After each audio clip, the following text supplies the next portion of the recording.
myself again. Hi and welcome to NUFC Matters. It is the retro show with a slightly different format tonight because it is European night, and European games, of course. Well, we've had a few. We've never seen a Mackham in Milan, but we've seen plenty of Geordies all around the globe over the years, and plenty of games to choose from. Slightly different format though. The lads pick two European games that they want to talk about, and then at the end we will have a little bit of a competition for you at home and for the guys. We have a celebrity, so you get a point for the celebrity, but you've also got a point for the team that they support, and not all teams that have played in European competitions. So that's how we'll do it tonight. But without further ado, we will go to George for his first European game. George, over to you. Evening, everyone. A series of games which I thought were fascinating was the two games in the Fairs Cup against Vitória Setúbal from Portugal. And the first game I would talk about, of course, is the home one, which was played in unusual circumstances. That's the front of the programme, and somewhere in the house, I'm sure I've still got the programme. 12th of March, 1969, it was a particularly cold week. And unfortunately for Setúbal, the night before they arrived, the heavens opened and we got a blanket of snow across Tyneside, which surprised everybody, but surprised them more than anybody else because it hasn't snowed in Setúbal for over 30 years. So everybody in the Setúbal team and even the administrators and managers hadn't even seen snow, never mind played it. And of course, they did their damnedest to try and persuade the manager the referee rather, to call the match off. But unfortunately, the referee was a Swede, Lindberg they called him, and he was used to refereeing and playing in snow, so he didn't see anything untoward about having a match in the snow, as long as he could see the lines. And he asked the Newcastle groundsman to take brushes and clear the snow off the lines, and he was happy to get started. And unfortunately for Setúbal, they're pleased for the match to be off. Fell on deaf ears, thank goodness. And of course, the penalty they paid was that they were 2-0 down before they'd even settled down. Interestingly, though, the one thing they did do is that some of the players looked to have very long gloves. Well, they weren't long gloves. They were actually football socks. They went into their kit bags and got all the spare socks out and put them on their arms and hands to keep them warm rather than... It was something because even in the ground where I was, people said, what the hell's that he got on his arm? Well, it was socks. That's what they had on their arms, not gloves. But it was a bit of quick thinking on their part. However, there we go with some of the goals. That's a controversial one. That's the Wyn Davies goal, which was going to upset everybody, and was actually the last one, and the fifth one, and it upset everybody because they were certain he was offside, and without VAR that was up the referee. Well, I think when the ball was played, he wasn't offside. And this would upset the VAR people, of course, now, because he, by the time he got it, he was standing on his own virtually and put it away. So they raided the referee he has to talk to. And actually, Lindberg, the referee, at the end after the match, showed John Gibson his shirt, and they had actually torn the collar off his shirt when they were protesting. And you could see, John Gibson says you could see the nail scratch marks in his neck where they had been getting hold of him. Now, that's tolerance. I mean, if that was to happen now, well, that's a lot of red cards in my view these days. But they actually manhandled him to the point where you could see the marks that they left. Our team that night with 57,642 in the ground. McFall, John Craggs at right back because David Craig was injured. Clark, Tommy Gibb, Ollie Burton, Bob Monker, Brian Robson. Horsfield came into the forward line because there was some injuries in the forwards. Wyn Davies, Scott, and Fogan. the first goal was Fogan. I think there's a picture of him somewhere in there, Steve. It's a single picture of that's him. That's Alan Fogan heading a beautiful goal. And this is another player who wasn't supposed to be very good in the air. Well, he belied that fact because he really rattled that one into the top corner, and that was goal number 2. Number 1, number 2 was Pop Robson. There might be a picture of Pop Robson there, Steve. I don't. Just the one that we had before, mate. That one. Right, that's Win Davis. That's fine. The Pop Robson one maybe. Well, Pop Robson got 2 goals, one in 36 minutes, one in 75. Typical goal poacher goals. Hanging around the edge of the area and a loose ball, and bang, it was in the back of the net. Same in 75 minutes. On the edge of the area, a loose ball after a knockdown by Win Davis, and defenders kicking it all way. And by the time went to Pop, he rattled that into the back of the net as well.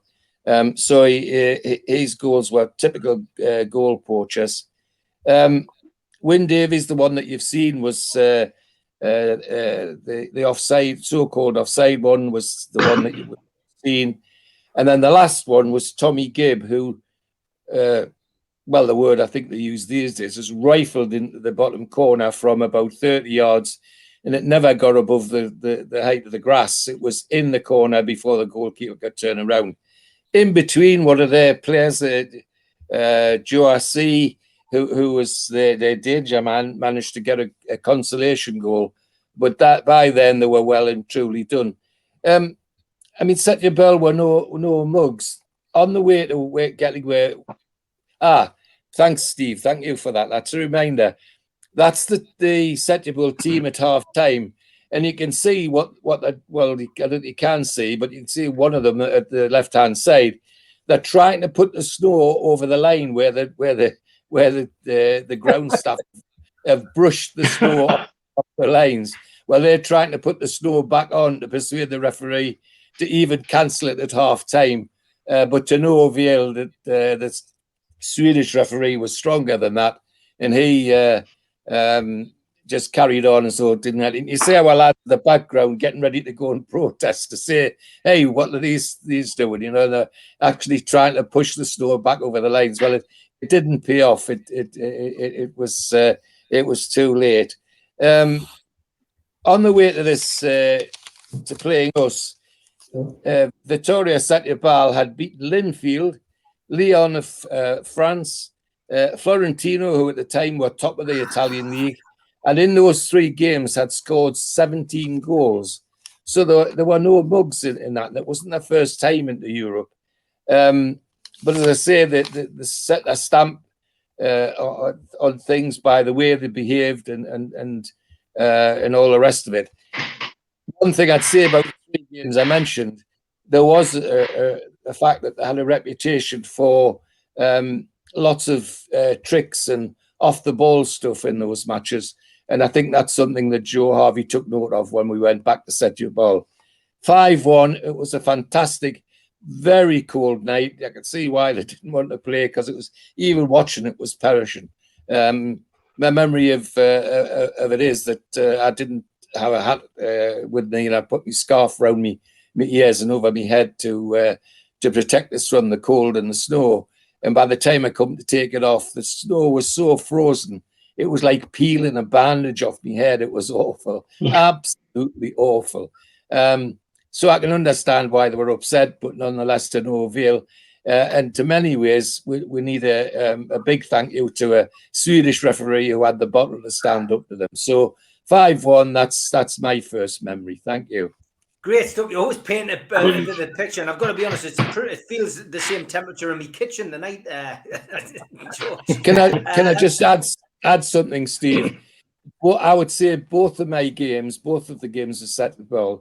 If you really want to understand why John Gibson's so revered in his profession as a sports journalist, it's worth finding them on the internet and reading his comments about the 2 matches.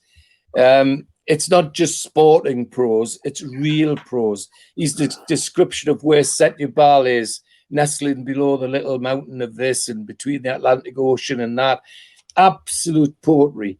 I mean, it's no wonder John Gibson's a top-class journalist. Thanks for that, Yep. Steve.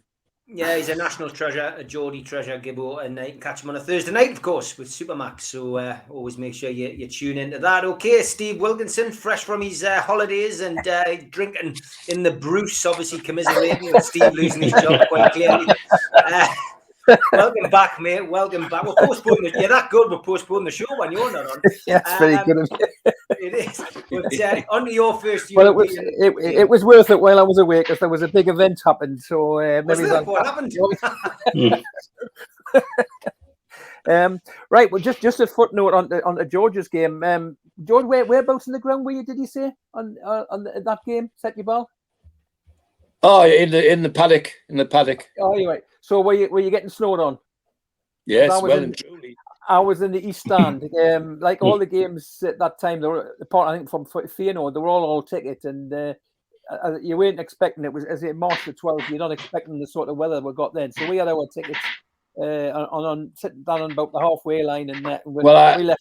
I still had like a snowman. I still had odd contacts at James's Park then, and a young man called Charlie Woods got my ticket, and I stood in the paddock with Charlie Woods. So that's where I was. So anyway, after I'm not gonna, I'll save the better game till last because it's a sort of spoiler alert for if I do my second game before George's, in case anybody didn't know what happened after that Victoria Set Your Ball game. So I'm going to do a game in the following season when we qualified again for the Fairs Cup, and it's actually the quarter final. We got as far as the quarter final. Had well on paper perhaps a slightly easier run in to get to that stage. In the first round, we played the top European side, Dundee United, and not the sort of team you want to be playing. It wasn't the sort of attractive, and that was indicative of the crowd when we played the second leg at home. Only 37,000 compared to the sort of 50,000 pluses we were getting in the year before. So we got past Dundee, and it was pretty close. It was 3-1 over aggregate, and then we played another Portuguese side, Porto. Later years run by done well with Jose Marino, as you might remember, and again a very close one, ending up only winning 1-0, and after a 0-0 draw away, got a 1-0 win at home. And then another top European side was next in the line, Southampton, would you believe, who had scraped in seventh place from in the season before, finished seventh top of the league, and we actually narrowly went out of that because it's St James's first. We drew 0-0, and then in the away leg, we're losing to a Mick Shannon goal in the first half, and it was getting nearer and nearer the end. I remember listening to the commentary on the radio and just waiting for the dreaded elimination when Pop Robson, who scored loads of goals in the Fairs Cup run, popped up with about 5 minutes left and got an equaliser. So we went through in away goals. So we're set up to play Belgian side Anderlecht, who would actually got a fairly easy run through to that stage. That had beaten Coleraine, and then the game before that had beaten Dunfermline, and then only on away goals. So we're set up against Anderlecht, who were quite a decent team in Belgium at the time. And first leg was away in Belgium, and we lost 2-0. And I think 2-0 is one of the worst scores you can get in Europe, because it's one, you haven't got an away goal, and you're just dreading that they'll get an away goal in the home game, and then you've got to get 4. So it's an awful score, I think, 2-0. But as ever, when you get in front of the crowd at St James's, which was actually the crowd, 59,309, was the biggest crowd that we had in all the games in Europe, and I think that goes right the way through, because obviously the ground in more recent times has been smaller. So that was the biggest attendance we had in March 1970 when we played them. And so we start the game. The atmosphere was absolutely fantastic, and one of the things that happened quite a few of the games in the Fairs Cup was we got off to a great start with Pop Robson again scoring, but this time he scored 2 in the first 20 minutes, and that meant the game was tied on aggregate after that. I cannot remember the specific details of those goals as much as I can in the second half. So we're winning 2-0, and so it's level, but you've got that fear of the dreaded away goal coming. So the game progressed on, and got deep into the second half, and it was looking like heading for extra time when Keith Dyson, another young lad who'd started around about the same time as Foggin, when he'd just come on the scene as a 18, 19-year-old the season before. Keith Dyson came in at the same time and slotted in what looked like the winner, and in the 85th minute, and the atmosphere in the ground was just it was just unbelievable. The noise was just tremendous, but within 2 minutes it was absolutely silenced, and it was one of the most memorable changes of atmosphere I've ever seen in a match, because the dreaded away goal came in the 88th minute by a guy called Nordal. And while I cannot much remember those first 2 goals, I was in the Gallagher end, and I vividly remember what happened here. That I think the guy ran through. Ollie Burton went to tackle him on the edge of the penalty and missed the tackle completely, and he was through on the shot, and he just bulleted past Willie McFall in goal. And I've never heard the ground go so quiet in all my life. Is that and I think grown men were crying, because obviously there wasn't enough time to get what would have been 2 goals to take it to give us the win. It wasn't going to go to extra time at that stage because they had got the away goal, and it was so memorable for that moment when the ball hit the net, of just deathly silence on the ground, and everybody was just stunned, and that was the end of that. So unfortunately, my first game is a defeat, but it was a valiant performance from the lads that day to go to pull back from a 2-0 to go to 3-0. But it highlights the perils of not getting that away goal if you're playing away first. So that was my first game, Anderlecht 1970 in the quarter final. Great stuff. All right, Stu, over to you. My first game it's actually nearly the silver wedding anniversary. Silver 25 years since it happened, just about 9 up to the day. No weddings though, but it was a 20. Any funerals? No, not yet. No, we won this one. I can Steve would have been at that, surely, he'd remember. Yeah. I'll tell you where I was sitting if it's that important, but it was in the Gallagher, the middle bits to the opposite side of behind the post, the opposite side of where the corner was and the scoreboard, then the next part, the middle bit, right leg with the post. Again? It's in the corner, in the centre, to the left. Right, no, when you've got the Gallagher, right. you had the corner, then you had the scoreboard, and then you had the bit next to the brewery, didn't it? So it was in that section, middle bit up, and it was near the goal post, which comes relevant later on with one of the goals that was scored. So it was right in line with it. So it was 4-0 versus Ferencváros, the Hungarian team, and these were our halcyon days in Europe, especially if in my time anyway. Would just 9 days previously thumped Manchester United 5-0. And this game was pretty similar to a lot of games in that period. This is when it was like Keegan and his pomp, and the players went out with like a verve and an enjoyment, and the way they played football, it was a pleasure to watch. They had freedom, didn't they? And they created, they worked for each other. They had this like subliminal. They knew where everyone else was when they had the ball. They knew exactly where to pass it, and the players would create happening. And it was a totally dominant display. I think it was probably one of the most dominant displays of the Keegan period. And we'd lost the first leg 3-2 as well. But there was no way we were going to lose this or get knocked out at this stage. And this was without Shearer in the team. If the only game I can think of where we dominated as much, and that game finished 4-0 as well, was when we beat West Ham on a Monday night. And I think we had 41 shots or something on target, or 41 shots or something like that, a goal anyway. But this one, if it finished 8 or 9-0, I don't think anyone could have complained. We absolutely battered them. And even to the point where the living legend that is Peter Beardsley, he missed a penalty when he hit the post. He didn't score it anyway. And that was when it was 0-0. And if you remember, there was Ferdinand, there was Ginola, Espria, Rob Lee, Beardsley. All of them had at least 2 really good chances to score, and they hadn't. And from all these long-range efforts, the keeper, you start thinking, is this going to be like the Poland keeper back in the day? And it was 1974 qualifies for the World Cup. Yeah. So it was 73 when that happened. Yeah. So you start thinking, is this happening?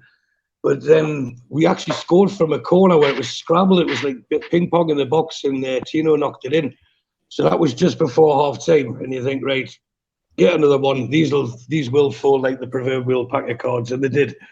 The second one again was from Tino. The ball got put through him, lifted over, and he sprung the offside strap and nonchalantly he just poked it in the corner as if it was just in a training ground. You know, you wouldn't think there was a full crowd roaring him on, and that's how he played, wasn't it? It was not a care in the world.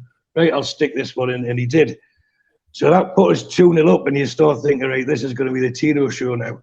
And then I just need to say one player's name, and you know what happened next. And that player was Ginola.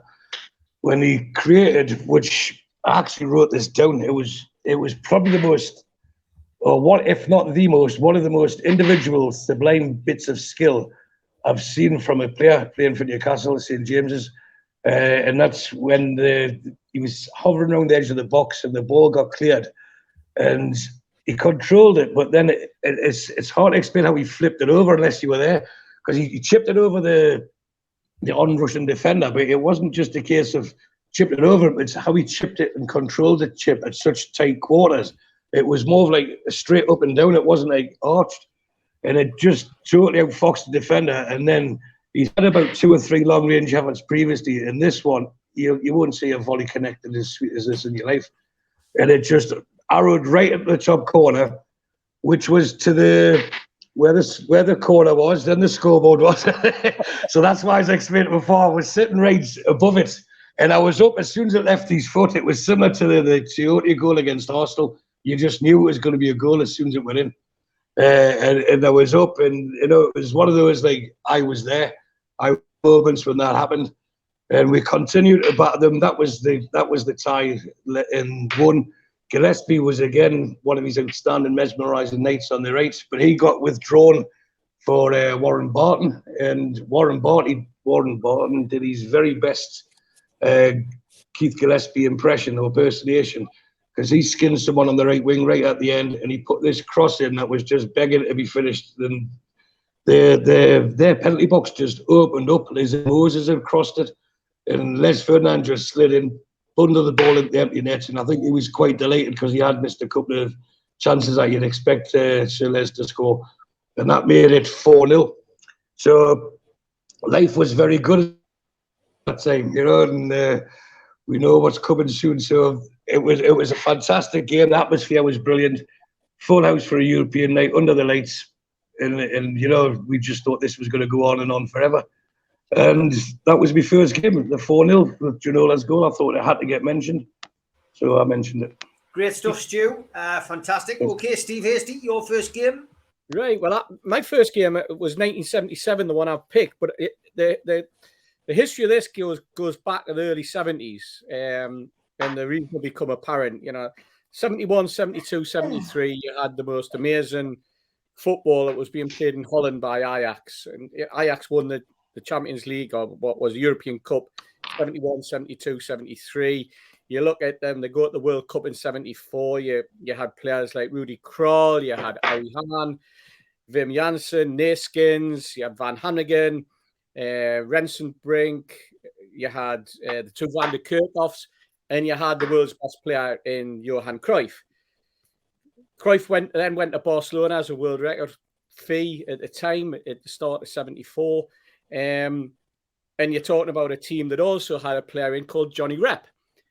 So come 77, Newcastle get drawn against in what was now called UEFA Cup, drawn against a French club called Bastia, who by then had a player called Johnny Rep playing for them. He had left Ajax and he'd moved on, and he was playing in France. So the buzz was that we had this player who played in the 74 World Cup. He was going to be, we knew he was a superstar. We knew he was going to be a star. And it was great to have the opportunity to go to Newcastle and watch this Dutch master, because that's what he was. He's one of that elite brand of special players that people of my generation have been brought up, as I say, the 74 World Cup. And now he was going to be one of the stars of the 78 World Cup that we're waiting for. So it's a second leg game at St James's. We're already 2-1 down, but there's like an air of expectancy as well, because although we hadn't been doing very well in the league, and we had Richard Dennis as a manager, but we had the away goal. We were losing 2-1. We'd lost 2-1 in the first leg. So there we were, 2nd of November 1977. Virtually a full house of 34,560. And you look at the Newcastle team that were put out. We had Hardwick in goal, Blackley and Natras fullbacks. We had Tommy Cassidy. We had McCaffrey, Nolte, Barraclough, Cannell, Mickey Burns, Alan Gowland, David Craig, Craig, Tommy Craig, and then we had John Bird on the bench. So we'll go into the game. I think I've got a picture of the program there, Steve, that I sent you from just a little sketch. I don't know whether you've got it there. It's not particularly important to see, other than obviously it's a photograph that was taken from the home for the previous leg, and there you've got Newcastle players in their lovely sky blue tracksuits and stand in front of a Bastia flag. But I only wanted you to show that to see that the programme was only 15 pence in those days, not the £3 we're getting charged now. That was the only purpose of the programme. So anyway, we'll go into St James. I'm in the Leazes End.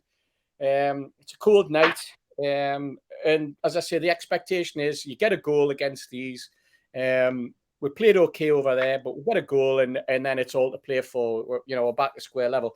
3rd minute in. De Zerbi scores, and that's it. Virtually game over. They've got a second. They've got their own away goal. We're 3-1 down. 9th minute, up steps Johnny Rep, the superstar. Picks the ball up in midfield, run towards the Gallagher end, plays lovely 1-2 with one of his teammates, and he's through on goal and he slots this in. And by then, we're only 9 minutes and the game's finished. There's no way you're going to come back. 36 minutes. I think there's a photograph there, Steve, of us replying. We get a goal in the 36th minute from not that one. Is there another one there, Steve? I think there's another picture if you've got it. Doesn't matter if you haven't. That's it. That's a towering cross that comes in, and a towering header from Alan Gowland. You can just see him on the right hand side of the photograph. He's way above everybody else. Gets right up above them, and he nods the ball back in. I'm somewhere in that end, in that crowd. You see the ball going to the back of the net. The ball's actually going across to the other post and drops in over the keeper. Towering header, lovely goal. And that's 36 minutes, and you're thinking this is something. There's something going on here. But 67th minute, up steps that man again, Johnny Rep, with that photograph that you put up earlier, Steve. He picks the ball up, and he's about 20 yards out, and he just hits a shot. It's a lovely pass that comes through to him, and he just hits this shot. The power, the precision, and he buries it into the bottom corner. But the fact that he scored 2 goals is one thing, but the display that this man put on in that game, and anyone who was at that match, my pals that were there, were still talking about. You mentioned Bastia at home, and people immediately go, Johnny Rep, because it was a masterful game, a masterful performance by an absolutely amazing footballer. He was hiding behind the likes of Cruyff and Neeskens in 74, but there was a flamboyancy about him on that right wing. And he could glide through a game. He was an absolute superstar. What was also interesting about this game is Bastia actually went to the final. They actually got through. Prior to playing us, they'd beaten Sporting Lisbon. They then played us. They then played Torino in Italy. They then played an East German team, typical German. They were named after a company. It was FC Carl Zeiss Jens. Carl Zeiss being the company that make lenses and cameras and binoculars and all that type of thing. And then in the semi-final, they played Grasshoppers. So they got to a final, and in those days, the UEFA Cup final was still over 2 legs. They had the home leg. They were playing PSV Eindhoven, and they really fancied themselves because they played some decent teams and they were playing some lovely football. And there was a ridiculous thunderstorm and terrible weather, and the pitch was completely waterlogged. It couldn't have been played. The final, it was the 78 final first leg. It shouldn't have been played because of the state of the pitch.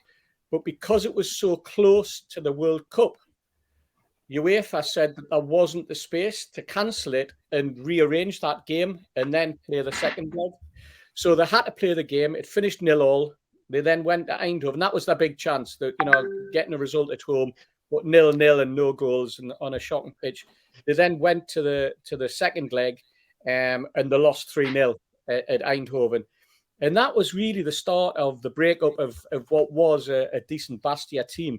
But it's very much in my memory simply because of that one man, that Johnny Rep, a tremendous footballer. He then went on and he played in the 78, and they got the World Cup final again, the Dutch.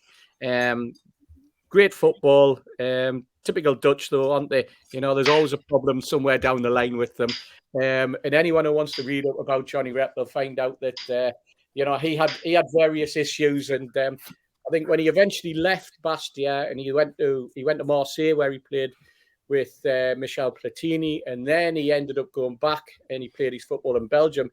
And I think he didn't play and he didn't even visit France for quite a number of years, purely because, and this might surprise a few people, but it might not. Marseille at that particular time had this thing about not declaring their full attendances, so they would hide it. So that meant there was a little slush fund that operated. And when the team eventually broke up, and Michel Platini left, the slush fund was suddenly found out. Surprise, surprise! I wonder where we've heard that before. And Johnny Rep avoided going back to France for many, many years because he had a massive tax bill that he didn't want to pay. But fascinating stories. That was football in the 1970s and the early 80s. But for me, that game, and like many others, Johnny Rep at St James's Park was something to behold. So that was my first game, lads. Fantastic, great memories. Bit too before my time, but that was. I've heard those same stories told by many people on away trips over the years, like from a certain vintage. Cracking story. Okay, Mitch. It's interesting to hear everybody speaking. And the two games I've gone for both have personal stories attached to them, but also have certain themes about what happens as a fan and what you expect to see as a fan when you go and follow your team in Europe, because it is different. And we've got a generation of fans who haven't had the privilege to do that yet. And so anybody watching who's never done a European away game, listen to what everybody's saying, because these are the kind of things to expect in the future when we're going back to Europe, because nothing seems to have changed in all the years. That your European football experience is always something very, very special and very, very different. I've gone for an unusual one. It's in the Intertoto Cup, the most bizarre of European tournaments we've ever gone in, and it's from the 25th of July. Yes, 25th of July. We'd been back at training 2 weeks when we played this game, 2001. And it's a trip to 1860 Munich, so the second team in Munich, in the Intertoto Cup. This story starts with a mistake. I wasn't intending to go to this game at all. It was arranged at short notice. Fans had very little time to organise anything. And I was actually, at the time, I was a postgraduate trainer, and I was supposed to be at a conference, a 4-day conference in the Lakes. So that meant I was supposed to be in the Lakes for a 4-day conference, and I was actually delivering a lecture on the Friday. And the ticket arrived, and thanks to the box office cocking up the family and friends thing, which still happens to this day. And so I've got this ticket. So I phones the lad whose ticket it was, and he says, "Mitch, I'm stuck. I can't get the time off work. You use the ticket. We'll sort the cash out when I see you." I says, "Okay, I'll keep the ticket." So my mind's in overdrive. The night I'm supposed to drive to the Lakes, I'm actually on the computer looking for flights to Munich. So I thought, sod it, I'm going to go. I've got the ticket. And I managed to find some flights from Manchester. So I drove over to the Lakes, got everything sorted out, checked into the hotel, signed in for the conference, then disappeared upstairs to the hotel room, whistle and flute off, black and white stripes on, out the back door, into a taxi, off to the train station. Get to the train station, want to get a return to Manchester Airport, and they put us on a rattler, one of these bizarre Cumbrian trains which stops at every little barnacle on the back of Beyond. Yep. It takes you about 2 hours to get to Manchester Airport when you can do it in half an hour.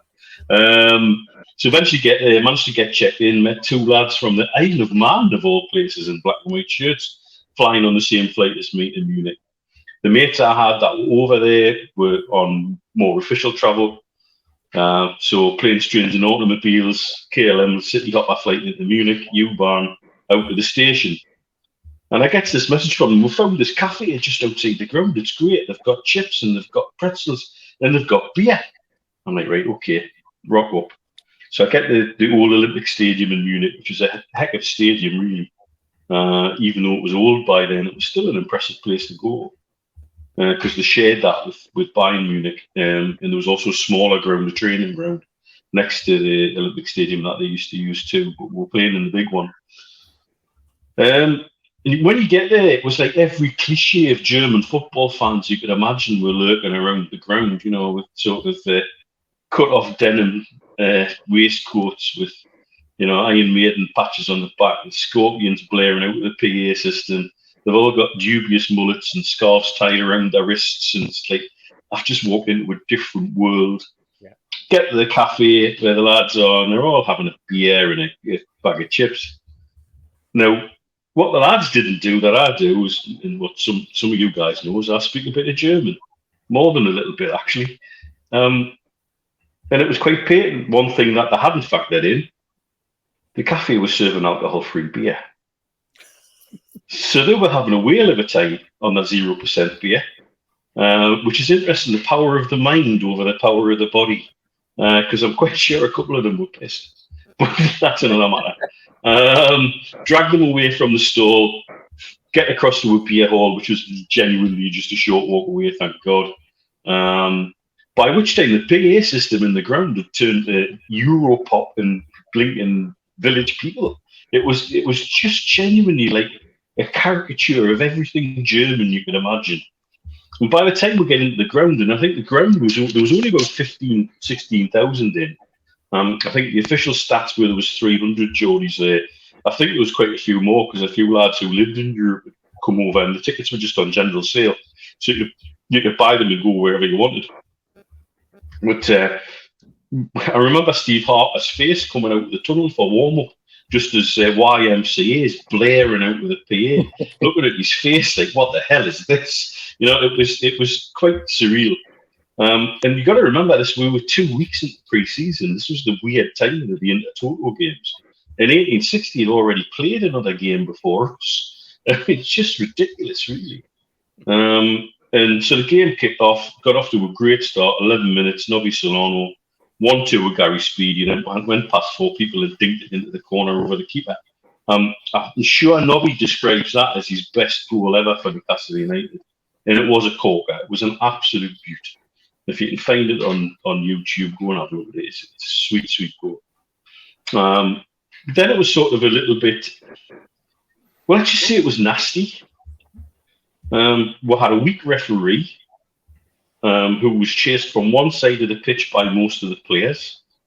I think Biffa on .com describes in his recollection of the match that there seemed like they had 17 players, 11 to play the game and 6 to chase the referee around everywhere. And it really was. They got away with murder. Some of the challenges they got away with that didn't even get a yellow card, get around, were outrageous. This seemed to particularly target Shola Ramiobi. And at the end of the game, he was covered in cuts, literally from head to toe. And still, nothing doing.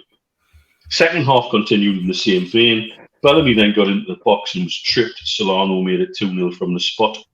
Then in the second half, 1860 really strong-armed to come back with their bully boy tactics. And they were being allowed to get away with murder by one of the most homer referees I've ever seen.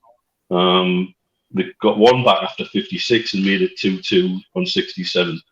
Then it all settled down and became a little bit end-to-end. And then on 82 minutes, closing into full time, Wayne Quinn, if anybody remembers him, crossed the box. Solano volleyed it and it was going wide, and Aaron Hughes stooped to head it in to make it 3-2 to us. But the talk of that game was the referee, so Bobby Robson, I think, described him as abysmal. And I think that's as damning a comment from Sir Bobby as he would ever really get. But we had it was a cracking impromptu European away game. My flight back was the next morning, so I took myself to a couple of the beer halls with some of the lads, then jumped on the U-Bahn before it closed and got to Munich airport just in time to grab a couple of pints with the lads from the Isle of Man who were travelling back on the same flight the next morning. Then train back up to the Lake District, and it was like nobody knew where I'd gone. I got away with blinking murder. Delivered my lecture on the Friday, and then got permission to leave early on the Saturday to get back for our home match, which I think might have been against West Ham that weekend. Because they knew I was football daft, but none of them seemed to work out that I'd disappeared for 2 days to go to Munich on an impromptu ticket that arrived that was never mine in the first place. But cracking trip to see a glorious old stadium and a team that are now really in despair in 60 since that time have just gone down and down and were subject to some sort of financial scandal, and they're now playing in the Dritte Liga in the sort of the regional leagues in Germany, which is a bit of a shame because they are a grand old club, but they weren't a grand old club that day. They were dirty as hell. Great stuff. Some great recollections for the first game. Big shout out to our sponsors, as always, Spider VPN. For all your internet needs, Google Spider VPN. They come up at the top of the Google search list. They can protect your computer from unwanted nasties on there, and protect your passwords and your photographs and everything on there. So Google Spider VPN, they are the boys to trust. Also, thanks to skipsandbins.com. So Bobby was dressed up for Halloween there, and big thank you to Scott and the boys for their ongoing sponsorship. skipsandbins.com. Telephone 0800 25 45 25 3. Email inquiries at skipsandbins.com. Website www.skipsandbins.com. Easy, contract free, and pay-as-you-go waste collection. Also, a big thank you to L&G Family Funeral Directors, 0191 389 7245, and at qtechshop.co.uk, the makers of pool tables and snooker tables in Wallsend, Newcastle. Thanks to Jab Signature. You can get them at jabsignature.co.uk for making our flyers. Their new range of tracksuits, t-shirts, and sportswear are all available now. jabsignature.co.uk. First time visitor to the channel, subscribe here. You hit the Newcastle Legends logo in the bottom right hand corner and you can subscribe for free. We do 7 shows a week. Hit the thumb up to like the video, which is important for us. Click share to share to your other social media such as Twitter and Facebook, and drop into the comments to speak to like-minded Newcastle fans and to pose a question when we do a live show. And we're also available as a podcast on iTunes, Spotify, and the rest usually uploaded within 24 hours. Just a shout out as well for a couple of events coming up in November. November the 19th, the Christmas event, which was postponed from last year. Last chance to get tickets for that. £12 a ticket, all proceeds going to the food bank. Super Mac and Gibbo doing a talk in that night. Also going to have a performance from Paul Martin, who's going to give us a few Geordie songs on the night. And there'll be a chance to win plenty prizes. So get yourself onto the website, newcastlelegends.com, click shop, and you can buy your tickets for that. And still chance to get tickets for an evening with Peter Beardsley at the Irish Centre as well. Tickets for that, newcastlelegends.com, click shop, £15 for those tickets. Well worth getting along to that. There'll be some good stories told. NUFC fans, foodbank.co.uk. The Matchday Bucket is running continuously throughout the year. Make an online donation to the food bank. And always well worth supporting those guys. And if you're looking for a Christmas box idea, then please do pop on to nufcmatters.com. Plenty of t-shirts, cups and mugs and various things on there that John has loaded on. And with it being a retro show, we'll give the book a plug as well. Every Boy's Dream, which is out, available on Amazon and in the back page shop. 37 years of hurt and counting. I know the lads at cumulative years here, we're probably into about 300 years of hurt, but well worth a read. And a few of the lads do crop up in some of the stories. And the last push for this as well, tickets £1 each for a pair of customised Peter Beardsley trainers supplied by I Am the Renovation, easy for me to say. Winner drawn 26th of November. These are signed by Peter Beardsley. They'll be in your size, and they are a nice little item, those. So NUFC fans, foodbank.co.uk, buy your tickets for £1. Okay, George, back to you for your second game. Okay, thanks, Steve. I tell you what, I'm sitting here amazed at my son's ability for understatement. He was slightly proficient in German. He's been bloody fluent since he was about 16. Something you don't know. And for for ages. His mother used to say to him, "I never hear you speaking German, and you never hear you use it." Well, he used to say, "Well, why at home you wouldn't understand it and all the rest of it." Well, that year we went on holiday to Salou, and we went on a bus trip, and he was behind us sitting next to a little blonde, and the little blonde was German. And I said to Marjorie, says, "Do you want to hear your son speaking German?" She says, "I says, well, listen to what's behind with." So that's how good his German was. Anyway, sorry, Neil. Anyway, you've got two pictures of the second game is the return leg at Victoria Setúbal, which the university had a good. That's the program. Had a great travel club for the match in those days, and I'd paid up to go, and everything was fine. And then suddenly, me professional life got in the way of me football life, as it has in other things. And we were involved in a big court case, a big arbitration between a French shipyard and a Greek ship owner. We were the expert witnesses for the Greek ship owner. And they had an arbitration. The French wouldn't come to London. The Greeks wouldn't go to Paris. So they decided to do the arbitration in Hamburg, a very famous German marine city. And so that was my trip to Setúbal up the spout, until I got to the hotel where I was staying, and somebody had already worked out that the match was telly the next night after we got there. So we're going to see the football anyway. So that was why I didn't get to the second leg, but I did actually see it. You've got some pictures, Steve. There's two pictures of propellers which you sorted out before. And if you could show one of them or both of them now. Right, that's my friend in Greece's garden of his summer house in a place called Ephesus. And that's the two propellers that were the cause of the problem. They were unfitted to his, that's them, they were fitted to one of his luxury liners and were causing all sorts of vibration. And he got into a row with the shipyard, and that's why we ended up going to an arbitration. He won and won about 6 million quid in damages as well. But when he got home, there was a fax from the French shipyard saying, "If you don't shift these out of the yard, we're going to cut them up and use them for scrap."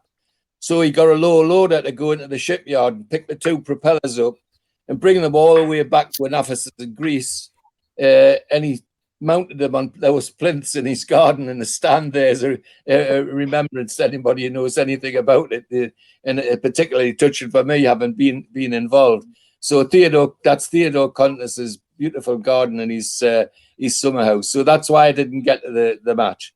Anyway, the match itself, again, I think there's a picture of the map of where Setúbal is. That's it. It's not very far from Lisbon. I mean, it's less than 30 miles in actual fact. But if you want to read a real description of where it is and what it's like and how it nestles beneath the mountains, read John Gibson's report of the match. It just is absolute prose, great. The one thing that Newcastle United didn't realise was that was the Setúbal Stadium. We can put it back on for legs, Steve. The only trouble is, the week they were in Newcastle, UEFA had already decided they couldn't play the return leg there because they were having some alterations and the floodlights weren't good enough. So that they decided to play the match at Sporting Lisbon Stadium, which is the other stadium I think you've got a picture of in there. On there. That's it.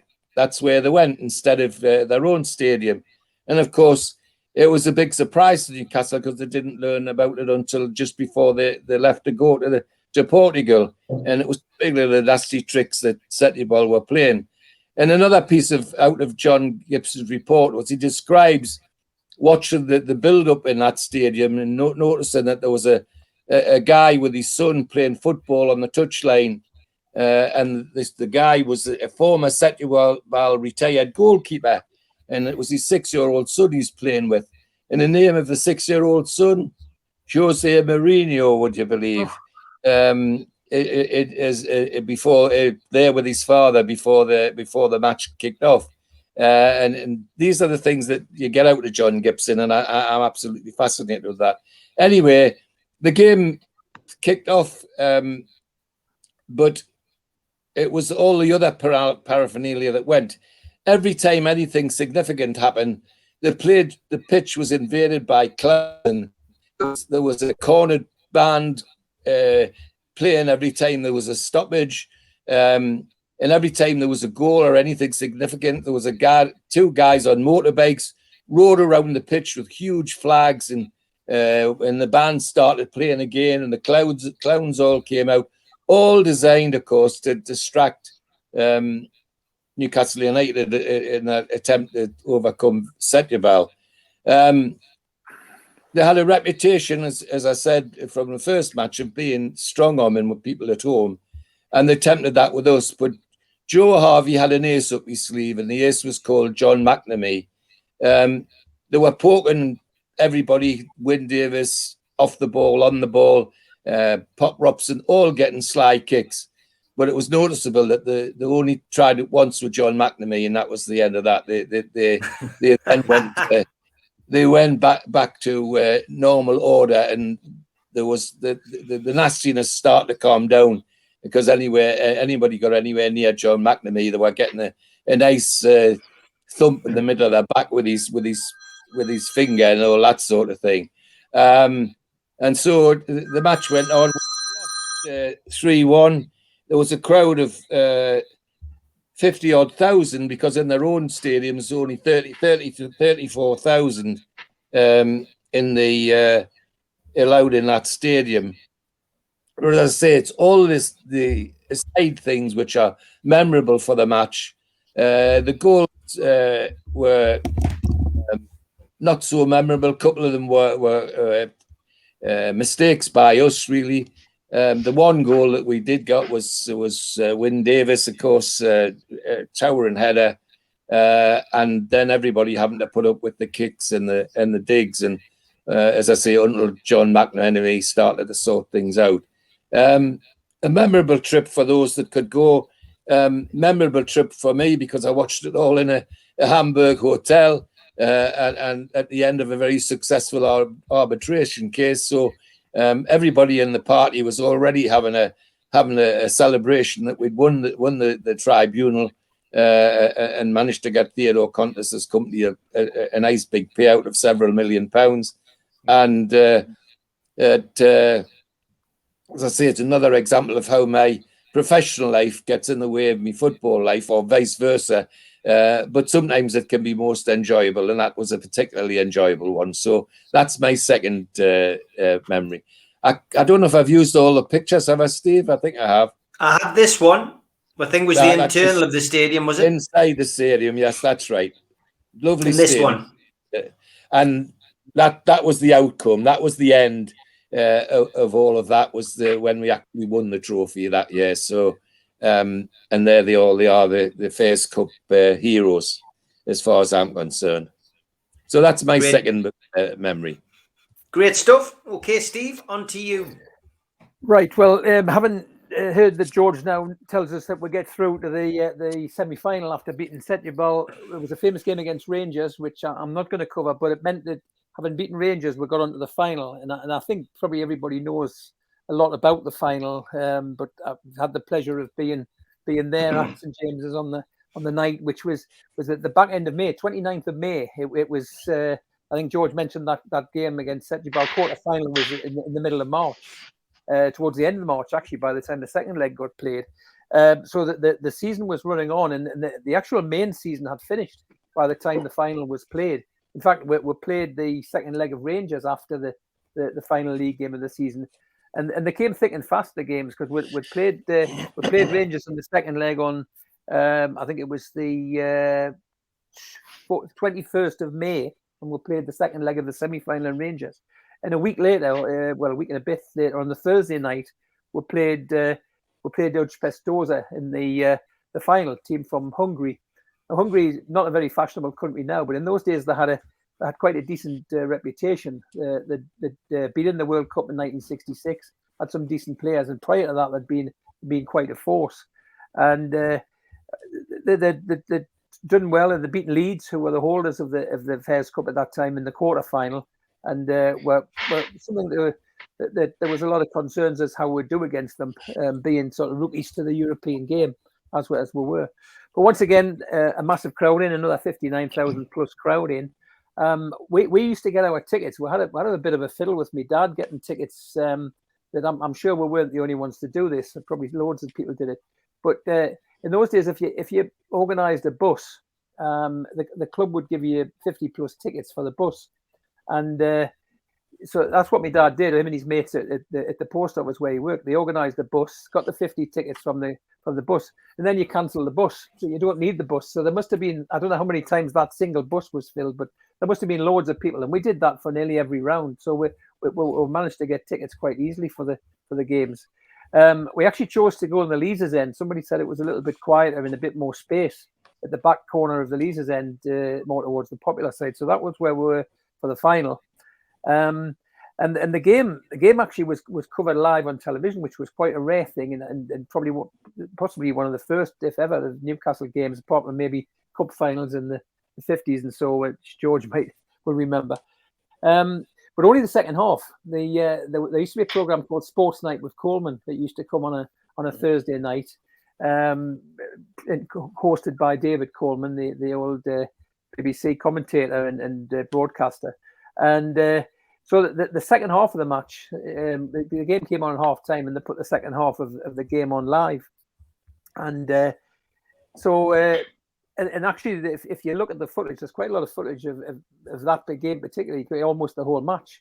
The cameras were on the popular side because they didn't have anything on the roof. It was rare for games to be shown in those days. So they built a sort of scaffolding on the popular side. So the game, as you look at it, is reverse of what you're used to seeing. The quality's not fantastic, but it's worth looking at the match on YouTube and seeing what was quite a good performance by Newcastle. They knew how to attack them, and they attacked them through the middle primarily, and a lot of pace, and with a pretty strong team. In fact, they played the same team in both legs. Willie McFall in goal, Craig and Clark at fullback, David Clegg and Frank Clark. Half-back line in those days, I'm talking like George usually does of the old 2-3-5 formation here. Tommy Gibb, right half, Ollie Burton, centre half, Bob Moncur, who was captain. And then on the right wing, Jim Scott, Pop Robson and Wyn Davies, the powerhouse duo who had scored so many goals and given a lot of trouble to people in the centre. Little Benny Arentoft, Danish, was he Danish, I think, yes. Midfield player. And then on the right wing, on the left wing, sorry, Jackie Sinclair. And that team played in both games and was a real force. And we dominated quite a lot in the first half, but it was 0-0 at half time. But in the second half, we pushed on a lot more. Bob Moncur was pushing more forward from the midfield deeper position that he was accustomed to playing. In fact, he'd never scored a goal from Newcastle since he started in 1963. So it was quite strange that he actually got two in that match. First one in the 63rd minute. Tommy Gibb flicked it. We got a free kick just outside the penalty area. He chipped it in to Wyn Davies, who was pretty much unmarked. He had a shot which the keeper parried, and Bob Moncur was following up and banged it in the net from the edge of the 6-yard line. We had the next goal was on about 72 minutes. Again, Bob Moncur. This time he surged through from the halfway line, picked up a loose ball, did a quick interchange with Ben Arentoft, and then hit a shot from just inside the penalty area to give us a 2-0 lead. And then in the 83rd minute, Jim Scott was going down the right-hand side. Again, another swift 1-2 with Ben Arentoft. He did another chip into the penalty area, and he chipped the goalie as the goalie advanced out to give us a 3-0 lead. Now, not a lot of people will remember that actually there was quite a controversial end to that game. In about the first minute of injury time, and in those days there was no board, so you didn't know how many minutes were due to be played. It was up to the referee, and we didn't hear. But you knew the 90 minutes were up. You just keep your time on your watch. So you knew you were playing injury time. And Richbest were given a free kick out on the left, about sort of 20, 25 yards out. And so they lined up the defence to take and then the player ran in, hit the ball. And just as he hit the ball, the referee blew the whistle. Well, we didn't all know that. And the ball went in the net. So I can remember that the full time whistle, everybody went off. Everybody was confused. if you watch the commentary, it was Barry Davies was commentating, and he was totally confused as to what had happened. It's unusual for the referee. They usually, nowadays, they sort of let the movement finish, whether it's a corner or a free kick or whatever, and then we'll blow when it settles down. But it was quite strange that the referee blew the whistle as the guy ran him to hit it. So we left the ground and sort of confused whether the score was 3-0 or 3-1. Now this way it became handy that the game was on Sports Night, because in those days the what is now the student accommodation in St James's in the Leazes Terrace, there were residential properties, and people were knocking on the window of the houses there to ask what the score of the match was that would just come out of it. It was a bizarre situation to be doing that. But anyway, we discovered that the referee had blown before the ball was kicked, and so the game finished 3-0, which was a fantastic situation to go into the second leg for. Just a couple of side stories on the second leg. In those days, the second leg was actually, it wasn't going to show live, but we were going to show you highlights on the night time. It was played about a couple of weeks later, on the 11th of June, would you believe, where probably, I think, until last year when the lockdown was over, probably one of the latest times we've played real official matches at Newcastle. The Searchbest was quite a decent team, and we felt with a 3-0 lead we were pretty good. Now, there was no, in those days, Radio Newcastle to even listen to the commentary, but there was a Radio Durham, and but you had to have probably a decent. I lived in Westmoor near Killingworth, and you had to get a decent sort of radio to pick up the signal. So we weren't expecting to be able to listen to much. They were going to put the second half of the match out on the radio, BBC. It was called the Light Programme. It was a sort of pre-runner to 5 Live. Anybody might remember the BBC Light Programme. But that wasn't going to be until the second half. But me and one of my mates, we decided we'd construct an aerial. So we got his gramophone in the house, and we spent all day getting bits of wire and dangling out the window so that we could pick up Radio Durham. So we're actually lying on the floor next to picking a very faint signal up of the match commentary in the first half. And it was quite depressing to find that Newcastle went 2-0 down, and the 3-0 lead almost wiped out before we got out. Now, the second half, as I say, was going to go live. So we went outside and met up with the rest of the lads, who by this time we had a transistor radio out, and we're going to listen to the second half. And it was with a bit doom and gloom that we're going into the second half of the game with only a 2-0 lead, and which best playing pretty well. They'd been passing the ball around and giving the defence quite a rough time. But the second half got up to a fantastic start. After only 1 minute, we got a corner on the left, ball came over, as regularly happened throughout the European campaign. Wyn Davies towered above everybody, ball broke back to Jackie Sinclair, put it back in the middle, and there again was Bob Moncur to get his third goal of his career, and volleyed it in from about 6 yards out. Now that then is the away goal.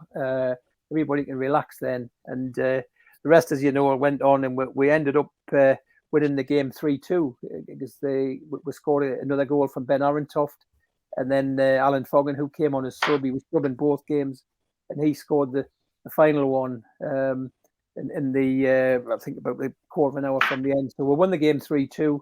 Trophy was ours.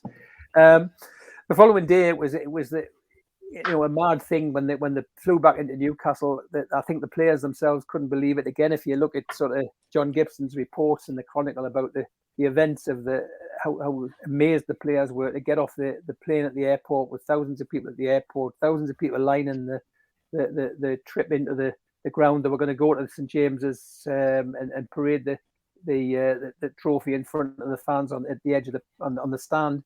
Used to go into the old wooden stand that was there. And the people were in on the pitch. I didn't get there myself, but it was a great occasion, and there was the trophy coming back. And the highlight for me, if you put the picture up, Steve, that I sent you, was a couple of weeks later. I was working. It was my first job. I just finished my O levels, which is why I was off school at the time to be able to listen to the match. And I got my first ever job, which I was working at Fields, the carton company in Killingworth, during the school summer holidays. And one of the directors there of the company knew Lord Westwood, and he arranged for the company to be brought in and everybody to be able to see it and get a hold of it. So that was one of the one of the proudest pictures I've got. Now that is pre-beer drinking, as you can see. If anybody's seen me in the flesh, you'll know that waistline is a distant memory. that was me. I don't think I even had a Greg's pie in those days. So there's plenty of beef being put on since then. But it was a proud moment in that picture as a Warnock treasure, and to see what I think was the real cup. I'm sure the cups that's like the FA Cups and things that are passed around these days are replicas, but there was so much muck and junk inside that and all the dint in it that I'm pretty sure that was the real thing. So it was a proud moment to hold the trophy, and which Newcastle obviously won, and we expected a lot more trophies after that, didn't we? Yeah, we did, didn't we? Dear me, I mean, it is dinted beyond belief, that trophy. I did get one many years later at St James's Park for one of the many reunions that they had amongst the ex-players, and you definitely had the real one, mate. There's no doubt. I think the beer that struck out it was still in it as well, because there was floaters and all sorts in the bottom. Fantastic, great stuff, great photo and great memories. Okay then, on to you, Stu, for your second story, mate. Right, my second one is a year after the first one I just talked about. So we fast forward to November 1997, probably one of the most famous Newcastle away games. But I want to take you back 10 years. Do you know when someone says something to you, or something happens, and you think, if you had told me that was going to happen, you would never have believed them? Well, if we go back 10 years supporting Newcastle United, we had the ilk of John Bailey, Albert Craig, Andy Thomas, Brian Tinian, etc. All of these were strutting the stuff at St James's Park. So if someone had said then, in 10 years' time, you're going to be challenging for the league, you'll be playing away to Barcelona in Europe, you wouldn't have believed them. But here we were. And there I was at the Nou Camp watching Newcastle United. And in my opinion, this was like a culmination of all the hard work through the Keegan years. And it's just a shame he wasn't in the dugout to watch Newcastle run out at the Nou Camp. And I'm sure I was one of many of the followers of the people who went. Did any of you guys go there? The first Barcelona, you, Steve, yeah? Yeah. I'm sure I wasn't alone to be thankful for the Northern Rock share issue that happened a few weeks beforehand, and some of the people who had accounts with them got paid out because the exorbitant prices the club were charging, because you had to get your tickets from the club as well, didn't you, at the time? And they were charging, if I remember right, it was about 270 quid for a day's return flight and the match ticket. And at the time, you could get a holiday to Spain for a week for that, you know? So it didn't matter because we were there, you know. We, Newcastle United, were at the Nou Camp, and it was just unbelievable. I mean, the whole day, like meeting at the airport, there was a fleet of obviously flights going out one after the other, and everyone just seemed to converge on the Ramblas. Now, I've been to Barcelona. It's probably my favourite city in Europe. I've been there maybe 10 times now, but this was my first visit there. And, you know, for those who were there, remember the Ramblas just turned black and white, and there was a courtyard off the back of one of them, and it was just packed with songs. There was a fountain there, and the people were drinking. And I just remember this game of, it wasn't even a game of football, it was just a football getting kicked up and down and up and down. And it ended up on the way on someone's balcony. And then, you know, this big chair when they come out and threw the ball back to it. And then it was back to the bars, and there's, I mean, a lot of stories which, you know, with it being a family show, I'll keep to myself. But we went to we had to be back at the coaches, I think, for 5 o'clock, and the coaches left at 5:30, and to go up to the ground. And if you weren't there, that's it, you lost it. And it started raining, but nobody cared because we were Barcelona, and, you know, it was Newcastle. And then we get up the ground, and the rain was a bit heavier at this stage. And you know, there's souvenir stands where you can get like matching hats or scarves, and, you know, like and stuff like that. Well, my daughter had only been born a month previously, so I was trying to get her a toddler Barcelona kit, like strip thing. I forget what they're called now. The older ones called them onesies, but you know what you put on the baby. Oh, like a baby grow. Baby grow. Aye, that was it. That's it. Trying to get a bit of Barcelona baby grow, and it was at the back of the stand. And every time I kept trying, I didn't speak any Spanish at all at the time. apart from that, we learned yellow meant ice and stuff like that, and all the things we were learning during the day. It was a really good cultural trip. So I kept pointing at this baby grow, and every time the guy turned round, everyone behind us was just steamed forward, and every time he ended up with nothing on his shelf on the front. So I was with the heat, and he says, "Look, don't bother buying it. Don't worry about it." And then when we turned the corner again at the ground, everyone had about like 3 strips in their jackets and everything, and the poor lad must have got fleeced, but the price he was charging, I'm sure he made enough money anyway. So we get into the ground, and the attendance was only about 26,000. But again, we didn't care. We were Newcastle and we were at Barcelona, and we're right up in the gods. And then it was tops off if you love the tune, and everyone was swinging them round, and the rain didn't matter. But what we didn't take into account was we beat them 3-2 previously, but what we hadn't taken into account was the ban on alcohol in the grounds for the European games. And after having quite considerable sum during the course of the day, you needed something to wet your whistle. So the heat says, "I'll get us a drink, don't worry." And off he wanders, and he comes back with a grin from ear to ear, like the proverbial Cheshire cat. And he produces these 2 cans of San Miguel out of his inside pocket. So the first is like, "Where have you chored these from?" "You were just drink it, man. Oh, it's lovely, this." And it was non-alcohol, similar to what Mitch was saying in that cafe. I said, "You see this in alcohol? That means no alcohol." And his face just dropped once he realised the clanger he had made. But at the time, their star player was Rivaldo.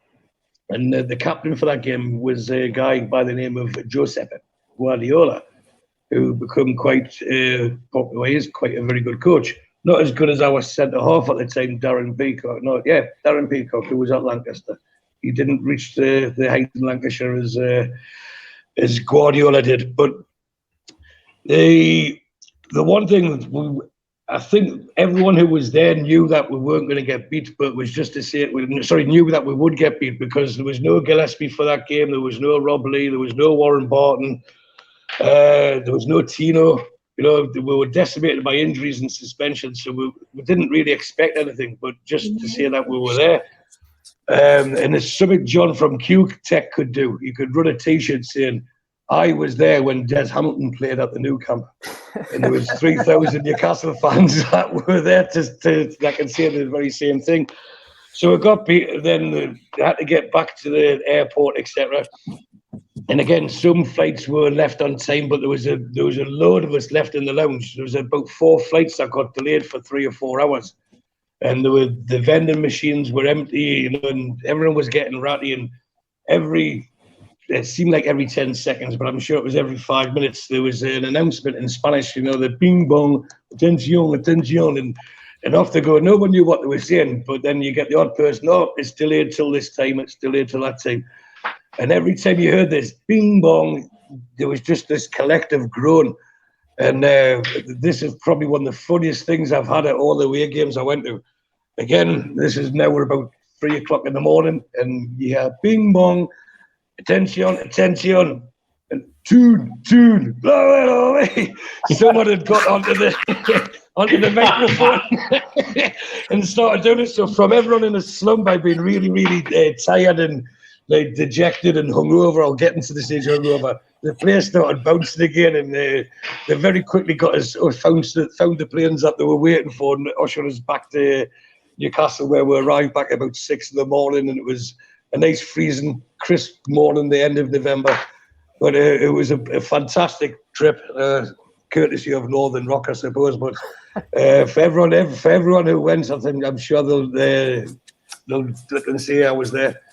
I don't think they'll remember for the Des Hamilton reasons. Newcastle United at Barcelona, from what I'd witnessed myself previously, maybe 15 years, maybe the 15 years prior to that, watching Newcastle, to say that we were playing there, and deservedly playing there, it was beyond our wildest dreams. So let's see what the next 15 years bring for us now. Superb, great stuff. Always a good story. always something going on with your stories, mate. Steve Hasty, on to your second one. The second game, I'm going to the 26th of February 2003, a home tie against Bayer Leverkusen. Champions League as well. And this tie wasn't the first set of leagues. This was the time when the way that the Champions League was set up, you went into a second group stage. So you went through the first group stage, and then if you managed to get in the top two, you went into a second group stage. So slightly different to the format I have now. It's a bit of a farce, really. But we'd finish first in Group E. Group E would play in, I mean, I'm going to rattle off the names of the clubs because I think it's important for where we are now and where we'll hope to be in the future, and for people to realise what we had in the past. So we came second to Juventus in Group E. And the other teams that were in that group that didn't make were Dynamo Kiev and Feyenoord. We then get through to the second stage, the second group stage, and we're in a group and we're playing on this particular game by Leverkusen, as I say. Now, Leverkusen had finished second in theirs behind Man United. And they'd also played Maccabi Tel Aviv, they'd also played Olympiacos. There was 4 English clubs in the Champions League this particular season that made it through. The obvious names. You had Arsenal, Liverpool, Man United, and Newcastle. No Man City, no Chelsea, no Tottenham. None of the big 6. What's going on? There's poor old Newcastle making it. You know, which let's just dwell on that for a moment. So we've got Bayer Leverkusen, and they're at home. We've already played them the week earlier. We played them and we'd beaten them 3-1. 2 goals from Shola and a goal from Loire. So they come back to St James's Park. And Leverkusen were no mugs. The previous season they'd got to the final, so they weren't, and they were very unlucky. They got beaten in the final at I think it was at Hampden Park by an absolute sensational goal, if anybody remembers. Zidane, yeah. So they weren't mugs. They were a good German team. We'd already beaten them 3-1. So we go into this game. They hadn't had a very good start of the season, and the week that we played them, they changed their manager. There'd been a sack of a previous manager. So anyway, there we are. We turns up. Game kicks off, and within 5 minutes, as far as their manager is concerned, the game was over because of a lovely cross that came in, and at the back post, whose team's in but Alan Shearer, diving header, 1-0. Now, what was special about that goal? That was Shearer's first goal in the Champions League from open play. He hadn't scored a Champions League goal before that. He'd scored a penalty, but he'd never scored a goal in open play. 11 minutes go. Lovely move. Ball comes through. And at this particular time, in both the home leg and the second leg, Shola Amiobi was unplayable. And he got round the defence again, and he plays the ball in, and the ball ricochets. He does a little dummy. He gets the byline. Doesn't look like he's going to get the cross in. Then it goes. Goalkeeper gets his hand to it and knocks it. And who's coming in at the back post with a tap in? Alan Shearer. 2-0. We're only in 11 minutes, and it's already 5-1. So we then get to the 36th minute, and what happens? The penalty. So who's going to step up? You know who's going to step up. Top corner, bang, Shearer. He's got his hat trick. Now, what was special about this was that this was only the 5th time that a Newcastle player in 35 years of European football had scored a hat trick. It was the first hat trick since Tino in '97, which is your game, Stewie, that you've just talked about, or at least you were talking the first about game of it, yeah. The home. You're talking about the away leg. That was the home leg. Rob Lee against Antwerp, hat trick. Carl, and then Andy Cole in the alternative game against Antwerp. And being the European Cup and being UEFA and being, you know, this is European football we're talking about. The 5th hat trick was Supermac. And you're all looking at us thinking, Supermac, yeah, he played in the Intertoto Cup. I'm sorry, the Anglo-Italian Cup. He scored a hat trick against team Crystal Palace. I think we played them at the weekend. So that was our 5. That's where we are. Rob Lees was a hat-trick of headers as well, wasn't it? That's right. Yeah. Yeah, absolutely. Absolutely. So 5 now. The other little things that were said about that game. In the first leg, as I say, Shola ripped them apart. Him and Lualua. I mean, Lualua nearly scored. Shearer came off. Lualua came on with 10 minutes to go. Shola again, he danced through and he nearly laid on another goal for Shearer, first of all, before Shearer. Hey, stop it. Dog barking. But their manager said that they had a centre-half who he described as, and I've written it down, hopeless. Right? He was a Brazilian. How many times we've heard that this last couple of seasons about the Brazilian being hopeless? But this particular hopeless Brazilian was called Chris. And when your own manager describes you as hopeless as well, then you know that there's something going on. But quite frankly, between Shearer and between Amiobi, they just made these people look absolutely atrocious. I looked at the team. I mean, the team we played, we had Given in goal, we had Griffin and Bernard as fullbacks. Bramble and Stephen Colwell were playing at centre-back. They had a midfield of Speed, Dyer, Robert, and Kerr, Brian Kerr, and a strike force of Shearer and Amiobi. And again, looking at where our club is now and looking at that team back then in 2003, that's 3 academy players that you've got in there. You know, you've got Amiobi, you've got Brian Kern, you've got Colwell. I mean, I was at the under-23s, and I'll be surprised if any of those lads make it. I hope some of them do. I hope they get the opportunity. But let's face it, it's been a dearth of players in the coming through from the academy over the period of Ashley's reign. But you know what? You look at it. The next game that we played to get through to the next round, because of the way the results got, was that famous game in the San Siro. Somewhere, Steve, you mentioned at the very beginning that you've never seen a Mackem in Milan. Well, the week after this game, we were toddling off to Milan to play the famous Inter. And you know what? You look at it and you think those tremendous days, absolutely tremendous days. In that second group, you look at it and you see, okay, we didn't go any further. We finished third in the group, but we finished third behind Barca at top and Inter as second. And Inter went on and won the Champions League that year.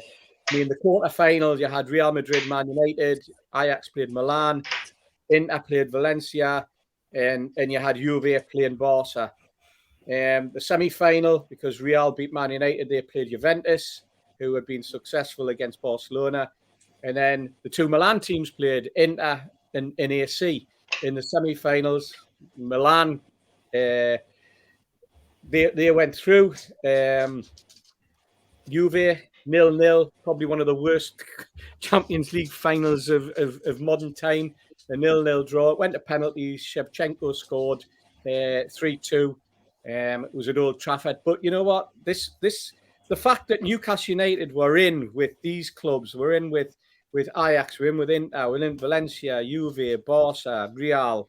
You know, it's something that we're looking forward to again. We're hoping that we get there in the not too distant future, and this could be something that will excite young people, but also, you know, the people that we've got around the panel tonight, because we're all, you know, itching to get back to European football, itching to get back to watching, playing quality teams. And if we get that opportunity, it'd be fantastic. We've had the opportunity to live it before. I see no reason why under the new structure that we're going to have in place that we can't live it again. But great game, great football at St. James's. I think we had 40,508 were at that match against the Germans, against Bayer Leverkusen. Let's bring it back again. Come on, let's bring it back again. Let's have some European football in the next few years. That's what we're all waiting for. So that was my second game, Steve. Can I just say that before we move on? That time there, that achievement was, Steve, you were with John Hall last week and Talk Sport, and one of the things that he always used to say, the target in his time was top 3 in this country, top 10 in Europe, and that was. We'd managed top 3 a couple of times in the time, and that was what was it, top 16 at least, you know. So we're heading there at that time, you know, when you see that the games that were played in that season were pretty close to what his target was. Yeah, no, definitely were. I mean, it's amazing. I've managed to dig out that photograph actually that I was talking about, and there it is. Me with the same trophy as Steve had quite a few years on. I only got that. I only got that. I only got my hands on that photo, on that trophy, because Alan Shearer said let him on the stage and let him get a photograph. Otherwise, I would never have got that, because that was only for the VIP. So big thanks to Big Al for sorting that out. You could tell I was going. I was off to work after that. I was going on the doors. Classic. Okay, Mitch, on to you for the final story. And as if you think we'd staged this and we genuinely haven't, the next game I'm talking about is that game in Milan. The night we turned Milan black and white. In fact, we turned most of northern Italy black and white. People were coming in from flights into Milan, into Torino, into Rome, into Florence. Every flight from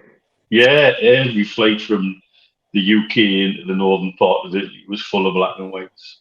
I think there was something like 12 to 15,000 of our lot there in the end. And when you got into Milan, it was just black and white everywhere. And the feeling was spine tingling. It was hair raising for all the good reasons, but also all the not so good reasons. You notice that one of the themes of the season this evening is being passed off the alcohol-free beer. Well, there was two lads with stands outside the San Siro doing exactly that. €5 a beer, which at the time was outrageous. And it was all alcohol-free. They were pouring the bottles with the labels turned around so you couldn't see what you were getting. And then some wag worked out what they were doing, and there was all hell broke loose. Fans everywhere. Milan fans everywhere looking for bother. Milan police spending most of the time looking in the opposite direction. It was pretty micey, to be fair. I think the only place that ever been more micey at the time was probably Marseille, when we went to Marseille.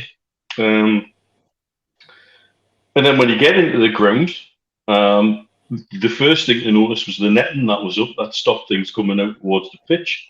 And that was being put up because 2 weeks earlier, some of the Milan Ultras had stolen a Vespa that belonged, I think, to the top boy in the Roma Ultras, and had chucked it off the top tier to watch the pitch. We were blessed with a Vespa. We were blessed with coins and bags of piss. And it was horrible, to be fair. And then we also got a flare, which really, that went off, and I'm amazed nobody got hurt with that. And all the police did that evening was tighten the helmets on a bit tighter and look the other way. That was the amount of intervention that there was there. Racist chanting at our black players as well. Something now that UEFA still can't get a handle on. Look at the ban that we've received as England for a little altercation between fans. And yet there's countries who've been found guilty of racist chanting get a paltry fine and a slap on the wrist. And now it seems to change in European football on all levels, from alcohol-free beer to Macy fans to looking the other way when it comes to important matters. The game itself, though, cracking game. 42 minutes, the first goal. Solano to Bellamy, across the face of goal, Shearer. And him standing there taking the adulation of all of us going mental will live with me for a long time. That was a hell of a moment. Like I said, more than hairs on the back of your neck standing up, just absolutely outpouring of emotion. This was a game, I don't know who described it. It was probably biffaroff.com again, who described these as moments you can't buy on eBay. And you just can't replace these. You know, you listen to all of our tales of the night, you know, dicking off from a conference, being in a hotel in Hamburg, building the bloody aerial, you know, all the daft things that we do to get the games. I know people who've lost jobs from going to European games, probably had marriages put in trouble from going to European games, and more. And yet still would do it. And why? It's from moments like that on 42 minutes when Shearer puts the ball at the back of the net and we go crazy. Second half was just blighted with cheating. And I've got to say, it was one of the it was a terrible display by Inter. They really pulled every trick out of the book. And again, common theme here. European teams do things differently. It's not the same mentality as what we have. So anybody going to European games in the future, expect them to dive and nibble and hassle the referee and try and find ways to put the snow back over the lines if it's snowing and all of that kind of stuff. They want everything their own way and they find very good ways of doing it. It's a very different mentality. Second half, 47 minutes. Basically a mix-up between O'Brien and Bramble at the back, and got a bit lost in one Christian Vieri, who you shouldn't leave alone anyway. Sticks the ball in the back of the net. But then within 2 minutes, we're back up in front. Robert crosses, keeper fumbles. Who's there to put it in to get his second? Mr. Shearer. And just when you think the game's calming down and we're getting the hang of it, 60 minutes, one of the most dubious free kicks you'll ever see. Lad tumbles to the ground. Emery, who later played for us, sticks a cross in. And Cordoba rises to make it 2-2. From there, the game played out a little bit quieter from both sides. Would we have taken the draw before that? Of course we would. Would have all taken the draw before that. But really, we should have won. And two things. The biggest question on everybody who was there, we'd had Jonathan Woodgate ruled out for the season by then. And I think both of those goals, you could ask the question, would that have been conceded had Woodgate been there? I think very much the second one would not have. First one, maybe. But the second one, I don't. And I think it shows, for all he's been making his mouth go recently in a negative way about Newcastle United, we made his career when he come to us play for us. Because when he was in our back four, he was a Rolls Royce of a defender. And we missed him that season as it came towards the end. And I think if he'd been in that back four, we wouldn't have conceded at least one of those goals. But I'll leave the last thing. I've just looked it up while you've been talking because it came to my mind to have a little glance. I'll leave the last word to Biffa from his match report on the game. Such was the disgracefulness of the home side's cheating, the complicity of the match officials, and the criminal actions or inactions of the Milanese police and fans. It did seem at one time we were destined to win this game, just to prove that good will out occasionally. And that's what I remember of that game. That should have been our game. And what we did after that to win in final was miraculous, really, to get out of that group the way we did. But really,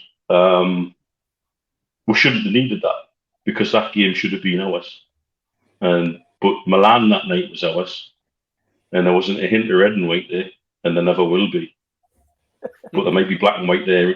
There might be black and white there again one day, and that's what we all hope for the next generation of fans who get to do the stupid things that we've all done following this bloody club all over Europe just because of the love of it. Well said, Mitch. Well said. Brilliant stuff. Great way to end the games. And last game really for today is just a one for a little bit of fun for those of you watching at home. Obviously, it's not live today, but you can still have a guess. I've selected some celebrities.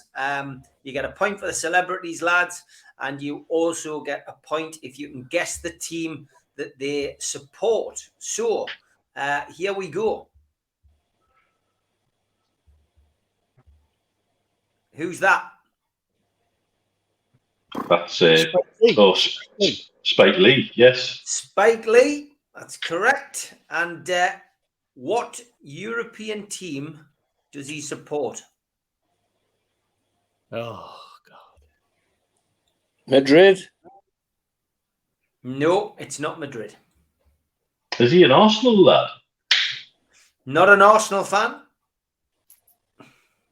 Not this week, anyway.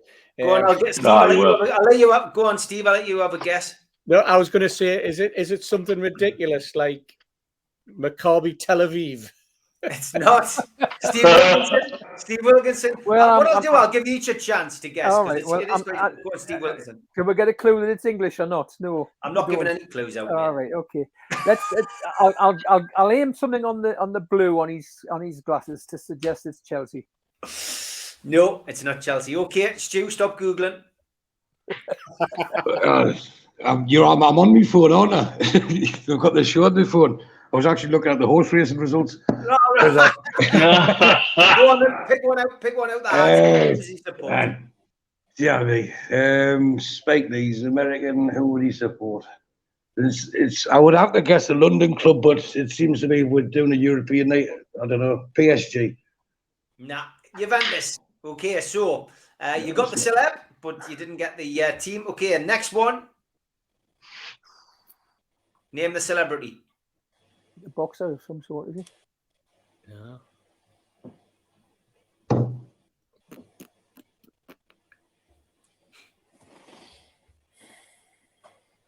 Having a clue. Absolutely no idea who that is. Yeah. Really? Maybe What's it's those the hair. Maybe it's just the hair fooling you. Put your hands on the screen over his hair. No? His facial hair. Yeah, okay. I didn't think that would be it. Kevin Bridges. Is it? Never. Kevin Yeah. Bridges. Yeah, I did pick a fairly obscure photograph. Wow. That is Does Kevin Bridges Bridges. say- Who does Kevin He must have Bridges? been away in that. He does, aye. Who's Kevin Kevin Bridges support? Celtic. Well done. Rangers. Didn't get this. I thought Didn't get this team. No, he's Celtic fan. Celtic. But he's funny. Celtic fan. So you didn't get the team. You didn't get the person, but you got the team. Okay, so it's level pegging at the minute. Oh, Gordon Ramsay. Gordon Ramsay. But No, he's Gordon Rangers. Ramsay. He's Gordon Rangers. Ramsay, and didn't need any. Didn't need He to played go for them, around didn't he? He was on Didn't their need to go around books. the doors there. He did, Yeah, yes. Rangers fan. He So did. that's correct. Tom Hanks. Tom Tom Hanks. Easy. And it's Aston Villa. Now I've gone for a European team. He does support Aston Villa in the Premier League if you're going for a British team, but he also Who have won the European Cup. But he also supports. Paris supports Saint-Germain. another European team. It's not Paris Saint-Germain, Stu. So Steve Hasty. I'm just going to keep saying it till one of them are. It's going to be Barcelona then. It's not Barcelona. Mitch. Is it a Greek team? Because I know he's got a Greek passport, doesn't he? No comment. Mm. You can. I mean, I'll not count that as a guess. Is it something like Panathinaikos or something like that? It's not Panathinaikos. Steve Wilkinson. Oh, I'm not going to go with that clue. I'm going to say an Italian team. Let's say Roma or something stupid like that. Nah, not Roma. George. Well, I would have gone for the other Greek team, whose name I can't remember at the moment. Right. Well, it wasn't a Greek team. It wasn't a Greek team. It was Benfica. Ooh. All right. Really? Yeah. He's got a house in. Yes, because some of his family are from there, and that's Well, why he's got a house in Portugal. Yeah. He's got family who lives in Portugal. Okay, this one's easy. Usain Bolt. Man United. Usain Bolt, Manchester United, of course. Next one. Vladimir Klitschko. Sadly, Dynamo Kiev. It's not Dynamo Kiev, Stu, no. And it is Vladimir Klitschko, the boxer, but it's not. So, Stu, it's a German team then. It's a German team. Will be. Steve. Bayern Munich. Bayern Munich is correct. Well done, Steve. Hey. Teamwork. Next one. We've got two more. Pope. Pope Francis. That's the John Pope. Paul II. Pope John Paul II, correct. Who does he support? Or who did he support? God, he played it. He was a keeper, wasn't he? So it's one of the Krakow teams. I think is it Wisla. Wisla Krakow. No. Oh, that's Mitch's guess, and that's incorrect. Steve Hasty? He supports. Does he support Gdansk? Doesn't support Gdansk. Stu? Legia Warsaw. Doesn't support Warsaw. Steve Wilkinson? So I was going to say, well, he lives in Rome, so let's go with Lazio. Doesn't support Gaza's old team. What's his team? George? Then I'll go to the other Roma then, in that case. No, apparently he supported Barcelona. Oh, Yeah. Glory seeker. Well, Glory seeker, you see. Yeah. Last one. Guess the name of celebrity and then guess the team that they support. Queen Elizabeth, isn't it? It's not Queen Elizabeth. who is it? It's a great Amelia photo. Fox. It's not Amelia Fox. Christ. I love it when you get frustrated, Steve. Oh, see. That is a good photo as well. You think? She looks well. It is a girl. Is it? I thought it was RuPaul. It is a girl. Not Joanna Lumley, is it? It's not Joanna Lumley. Helen Mirren. It's not Helen Mirren. Nah. Give in on that one? Yeah. Okay, so who does Jerry Halliwell support? Oh, I can. Jerry No. Jerry Halliwell. It's Jerry Halliwell. Watford. Yeah, you can see it now. Yeah. George, what glasses are you wearing? That's not Jerry Halliwell, is it? It is. Yeah, She did of course a period, it is. She did a period drama recently, and she's lost a lot of weight, and she squeezed into that dress, and that is Jerry Halliwell. West Well, Ham. the team was Watford, wasn't it? Incorrect, Well, Stu. West Ham. Steve Hasty. Luton. No, Mitch. He's still flabbergasted at Jerry Halliwell. And I am really, to be fair. I'm trying to think where she lives.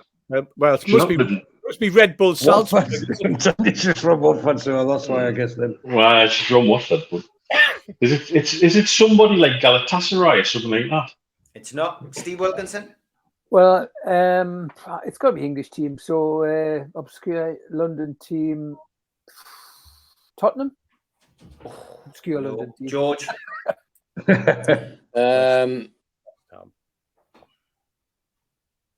She's Oh, very frequent visitors to Spain, so one of the Spanish clubs. I'll go Real Madrid again. No, it's not. It's Chelsea. Oh, Chelsea. Oh, Yeah. right. That was quite good. That was quite good. That was quite a good round. That it was pretty. No, good. that It was. I got a few. I got a few. Yeah, mate. Lads, we've gone. I thought we might struggle for to 2 fill hours. that show. We're nearly into 2 hours. You said at the start, we don't make an hour. For those people who enjoy the Retro Show, I'm sure it'll be a blessing. And you will realise that we've done a European show, not talked about the infamous win at St James's Park with Barcelona. And that's because we're going to dedicate an entire programme to that. We've all got memories, including myself, about that game. So the next Retro Show will be Barcelona at home. Looking forward to doing that. But for now, George, Steve Wilkinson, Stu Perman, Steve Hasty, and Mitch, thanks for your time, lads. Take care. Good night. Cheers, everyone. great stuff. Thanks, everyone. Night, everybody.